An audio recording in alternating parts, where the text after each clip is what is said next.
सूरत रहमान के पावरफुल अमल से जिन्नात को जलाने का एक मुजर्रब और आजमूदा अमल लेकर हाजिर खिदमत हूँ। ऐसा शख्स कि जिस पर जिन्नात के असरात हों और ख़त्म नहीं हो रहे, उसके लिए बेहतरीन ये अमल है। इसी तरह ऐसा शख्स कि जिस पर बार बार जिन्नात की हाजिरी हो रही है, जिन्नात तंग कर रहे हैं, तकलीफ दे रहे हैं, हाजिर होते हैं, बात करते हैं, लेकिन निकलते नहीं हैं, ख़त्म नहीं होते, ऐसे शख्स के लिए ये अमल किसी नेमत से कम नहीं है।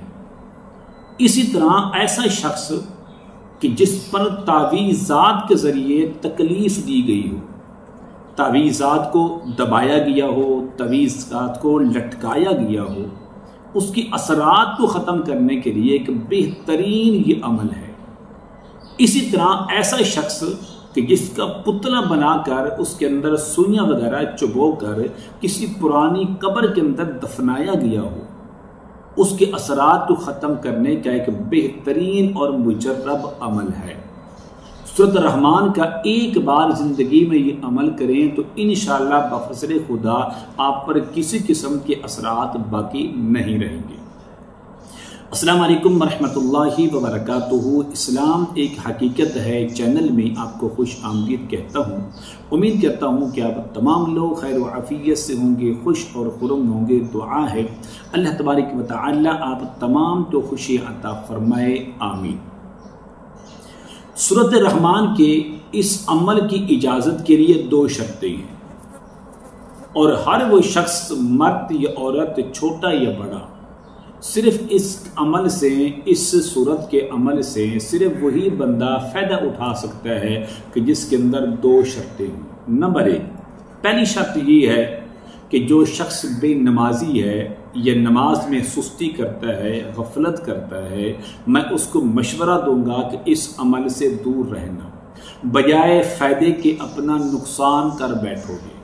हरगिज़ ऐसा शख्स जो बेनमाजी है, जो नमाज ही छोड़ देता है, नमाज के अंदर सुस्ती करता है, वो इस अमल से दूर रहे। नमाजी बंदे को इजाज़त आम है, वो कर सकता है, उसके लिए फ़ायदा ही फ़ायदा है, नुकसान नहीं है। नंबर दो, मरीज का सामने होना ज़रूरी है, वरना इस अमल का फ़ायदा नहीं होगा। मरीज़ है कि जिस पर असरात हैं, मरीज़ है बार बार हाजिरी होती है, मरीज़ है तवीज़ात की वजह से, मरीज़ है पुतले बनाए की वजह से, लेकिन उसका होना ज़रूरी है। अमल क्या है? अमल बताने से पहले अगर आपने अभी तक मेरे चैनल को सब्सक्राइब नहीं किया तो ज़रूर कर लें, ताकि मेरी आने वाली हर वीडियो आपको बआसानी मिलती रहे। अमल नोट कर लें। इस अमल को आपने 3 दिन करना है, पहले दिन, दूसरे दिन और तीसरे दिन। जब आप पहले दिन इस अमल को शुरू करेंगे तो मरीज भी आपके साथ हो और एक बोतल पानी की भी आपके साथ होनी चाहिए। अमल क्या है? अमल ये है कि आपने सूरत रहमान को शुरू करें। जब आप पहुंचे फबिअय्यि आलाइ रब्बिकुमा तुकज़्ज़िबान, ये पूरी सूरत में 31 बार आया है। हर एक फबिअय्यि आलाइ रब्बिकुमा तुकज़्ज़िबान पर रुक कर एक बार आयतल कुर्सी पढ़नी है और एक बार सूरतुल फलक और नास पढ़ के एक दम मरीज पर करें और एक दम पानी की बोतल पर। फिर दूसरे फबिअय्यि आलाइ रब्बिकुमा तुकज़्ज़िबान पर भी यही अमल करना है। तीसरे फबिअय्यि आलाइ रब्बिकुमा तुकज़्ज़िबान पर भी यही अमल करना है, हत्ता कि 31 के 31 पर आपने ये मुकम्मल अमल यही करना है। एक बार आयतल कुर्सी पढ़ें बुलंद आवाज से और एक बार सूरतुल फलक और सूरतुल नास पढ़कर एक दम मरीज पर कर दें और एक पानी की बोतल पर। जब आप अमल मुकम्मल कर लें, ये 1 दिन का अमल है। अमल मुकम्मल करने के बाद ये जो पानी है इसको थोड़ा थोड़ा करके मरीज को पिलाएं कि जिस पर असरात हैं, हाजिरी होती है, तवीज़ात हैं, पुतले बनाए गए हैं। इंशाअल्लाह शाम होने से पहले पहले आपको इसका रिजल्ट मिलना शुरू हो जाएगा। जितना पानी आज पहले दिन आपने अमल किया है, ये पानी कोशिश करें कि रात को सोने से पहले मरीज खत्म कर ले, पूरा पानी इस्तेमाल कर ले। अगले दिन सुबह नमाज फजर के बाद 1 बोतल और पानी के लिए मरीज को साथ बिठाएं।